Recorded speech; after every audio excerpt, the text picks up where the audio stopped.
Coucou la compagnie, Anne-Sophie de retour avec vous pour une nouvelle vidéo. Je sais même pas par où commencer pour être honnête. Aujourd'hui je reviens sans notes, sans rien. Ce matin je me suis levée et j'avais une grosse boule dans le ventre. Je sais pas si ça vous est déjà arrivé, vous vous levez le matin, vous vous sentez comme si vous avez envie de sortir de votre état de torpeur. Je vous dois des explications en vrai. C'est le YouTube game en fait. Quand on s'ouvre à YouTube, quand on se met en avant sur YouTube, on se doit d'être vrai. J'ai eu l'impression pendant les derniers mois de pas du tout avoir été vrai. Depuis décembre, j'ai pas du tout été présente. Et je pense que je vous dois des explications. Alors, il y a deux personnes qui m'ont inspiré à faire cette vidéo. La première, c'est NCA. NCA de la chaîne NCA, c'est Sarah, qui est youtubeuse. Je mettrai sa chaîne en barre d'infos. Sa dernière vidéo, en fait, m'a vraiment touchée. M'a vraiment touchée parce qu'elle s'est ouverte. Ça m'a fait tilt, en fait. Il faut partager pour de vrai. Et j'ai pas vraiment été honnête avec vous sur le pourquoi du comment, de pourquoi j'ai disparu. Effectivement, j'ai annoncé ma grossesse dans la vidéo précédente à mon mari. J'ai annoncé aussi officiellement sur Instagram. Donc, je suis enceinte de 6 mois actuellement. Mais c'était pas tout. Je vais pas rentrer dans les détails honnêtement parce que cette vidéo en fait c'est pas vraiment pour me morfondre ou pour faire quoi que ce soit. 2020 n'a pas été gentil. Honnêtement 2020 n'a vraiment pas été gentil avec personne j'imagine de toute façon. J'ai eu l'impression en fait de vraiment naviguer à travers 2020 et pas forcément de le vivre. J'aurais pu faire beaucoup plus de choses et je pense que les événements de fin 2019 en fait ont beaucoup joué. Pour ceux qui ne sont pas au courant, qui ne me connaissent pas personnellement, le 23 décembre 2019, j'ai perdu ma maman. Et j'ai toujours pas guéri de ça, voilà. J'ai toujours pas guéri. Je veux pas faire la meuf. Je veux vraiment pas faire la meuf. Ouh. Je veux vraiment pas faire la meuf qui pleure en caméra, c'est vraiment pas mon truc. Je veux pas. Et justement, c'est la raison de cette vidéo parce que du coup, j'ai pas du tout été honnête avec tout le monde. J'ai voulu dispatcher cette vie de ouais, Sophie elle va bien, she's like strong. Et en fait, je me suis rendu compte que même si ma mère et moi on n'avait pas cette relation super fusionnelle, que il y a des filles qui appellent leur maman tous les jours, bah moi pas du tout. Pas du tout, on s'appelait même très rarement, on s'appelait une fois par mois. On faisait le gros catch-up et puis voilà. Mais j'ai quand même l'impression que quand elle est partie, il y a une grosse partie de moi qui est partie. Quelques jours après, en fait, j'ai appris que j'étais enceinte. Et ça a été dur parce qu'en fait, j'étais enceinte depuis plus de 3 semaines quand je l'ai appris. Et parce que justement, j'avais pas pris le temps de l'appeler, j'ai pas eu le temps de lui annoncer. Je sais que voilà, je vais essayer de m'inspirer un maximum d'elle pour pouvoir élever mon futur enfant à venir. Mais c'est vrai que ça n'a pas été facile parce que de passer de la fille de quelqu'un à la fille de plus personne à la maman de quelqu'un, honnêtement, c'est beaucoup d'émotions en même temps. Honnêtement, ça a été vraiment un mélange de plein d'émotions. Derrière ça, il a fallu organiser les obsèques du mieux qu'on pouvait. Merci à toutes les personnes d'ailleurs qui ont été là, qui ont été présents, qui ont été présentes tous les jours. Vous savez que les deuils en Afrique, c'est pas facile. Et vraiment, il y a des gens qui ont été là, qui ont été vraiment présents. Et je vous remercie vraiment de tout cœur. Ma mère, elle a laissé un témoignage d'une femme tellement forte. Si tu as rencontré ma maman une fois, tu as été impacté par ce décès. C'est-à-dire que j'ai des amis qui ont rencontré ma maman une fois, qui ont pleuré plus que moi. Et je comprends tout à fait parce qu'en fait, elle avait cette manie d'être la maman de tout le monde. On a dû aller au Cameroun, on a enterré ma mère, elle a eu des obsèques magnifiques. Elle a été honorée à la hauteur de ce qu'elle valait, de ce qu'elle vaut, parce que sa mémoire reste. Comme je disais, je rentre pas dans les détails, je veux pas... C'est pas une vidéo sur le deuil ou quoi que ce soit. Et pour être honnête, je pourrais pas faire de vidéo sur le deuil maintenant, parce que j'ai pas encore fait mon deuil. Et je pense que c'est ce qui m'a amenée là, ce qui m'a amenée devant vous aujourd'hui. Je me suis levée ce matin, comme je vous disais, avec une boule qui avait explosé, une boule que je me traînais depuis le début de 2020. Je veux honorer sa mémoire en étant vraie avec vous, en étant, je vais pas dire transparente, parce qu'il y a des aspects de ma vie que je tiens à garder privés, mais d'être le plus transparent possible avec vous, parce que je vous le dois, parce que vous me suivez, parce qu'on est ensemble dans ça, en fait, dans YouTube. C'est pas juste un hobby, en fait. J'ai vraiment envie de partager ce que je peux faire avec les autres. Alors moi, je suis croyante. je suis chrétienne, je crois en Jésus-Christ. La mission qu'on a dans le monde, c'est de partager. C'est de partager un maximum ce qu'on sait faire, partager un maximum sa connaissance, partager un maximum d'amour. Ça a l'air cheesy comme ça a l'air vraiment gnangnan. Et je suis pas du tout quelqu'un de gnangnan, j'aime pas les trucs gnangnan. Mais c'est vrai en fait. On se doit de partager et si on le fait pas, en fait, on meurt. On meurt intérieurement.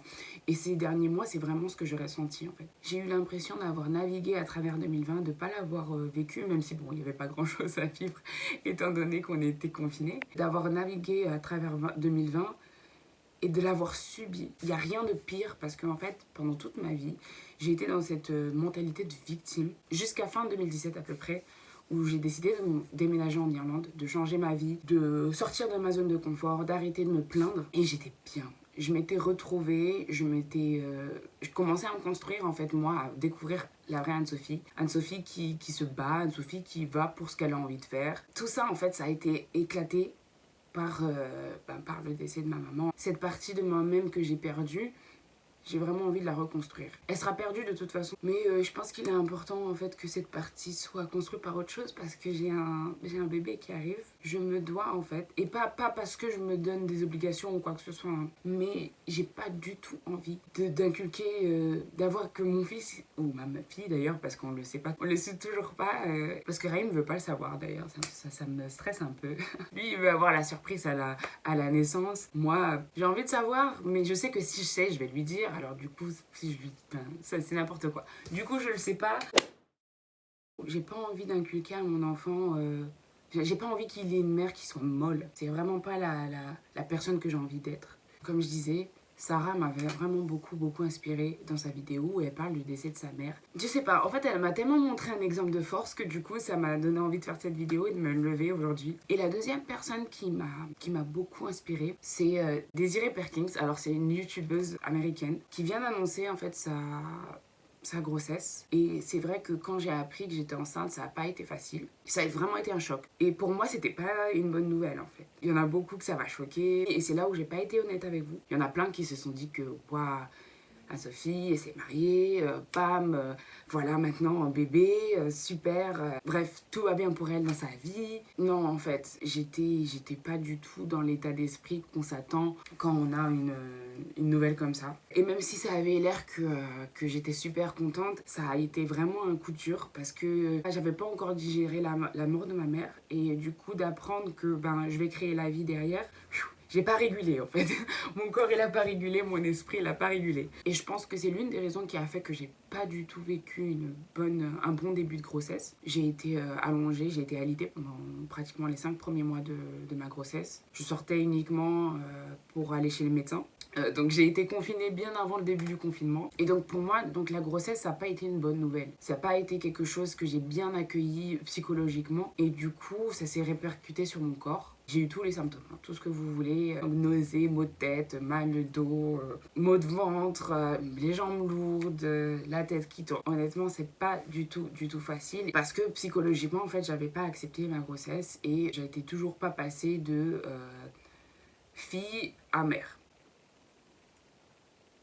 Alors, je bois que de l'eau au citron parce que l'eau normale, ça me fait vomir. Et honnêtement, ça dure que 5 minutes. Après, j'ai vraiment envie de vomir. Mais d'ailleurs, pour celles qui ont des astuces anti-nausées ou quoi que ce soit, je crois que j'ai tout essayé. Hein, gingembre, citron, tout ça. Enfin, pour le moment, ça marche pas. Mais comme je le disais, je pense que c'est psychologique plus qu'autre chose. Et j'y travaille.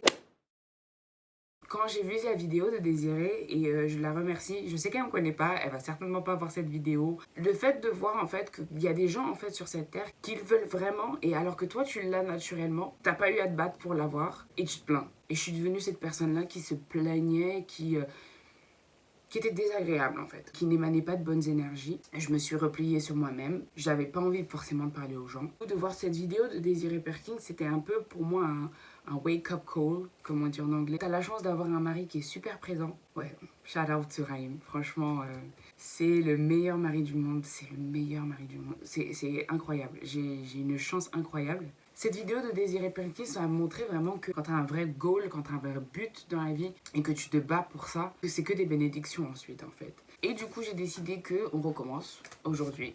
2020 commence aujourd'hui pour moi et j'espère pouvoir en inspiré, comme j'ai été inspirée par NCA, comme j'ai été inspirée par Daisy Perkins. Et c'est pour ça que YouTube c'est important. C'est vraiment pour ça que YouTube c'est important. Parce qu'en fait ça permet d'inspirer les gens. On se rend pas compte en fait de l'énergie qu'on transmet. Et les bonnes énergies aujourd'hui, plus que jamais, tout le monde en a besoin. J'espère vraiment vous les transmettre dans les mois à venir. Et je remercie d'ailleurs parce que j'ai gagné énormément d'abonnés ces derniers temps. Comme je disais, à la fin de l'année, j'étais à 100 abonnés et je suis déjà à 200 presque 240 abonnés en moins de 5 mois. C'est ce que j'avais pas fait en 2 ans en fait. Moi, je suis pas dans la grandeur. Je suis pas dans le nombre, je suis dans la qualité. Je suis super reconnaissante de ça et j'ai envie de m'appuyer sur ça. J'ai envie de m'appuyer sur la positivité. Bref, en tout cas, il y a énormément de choses sur le feu et j'espère pouvoir partager tout ça avec vous très prochainement et très rapidement. Merci encore pour votre fidélité, merci pour votre engagement. Pour ceux qui passent pour la première fois, bien sûr, vous n'hésitez pas à vous abonner parce qu'il y a du lourd qui arrive. Merci encore pour vos soutiens, merci pour tous vos messages. Vous êtes les meilleurs. Je vous aime et à la prochaine.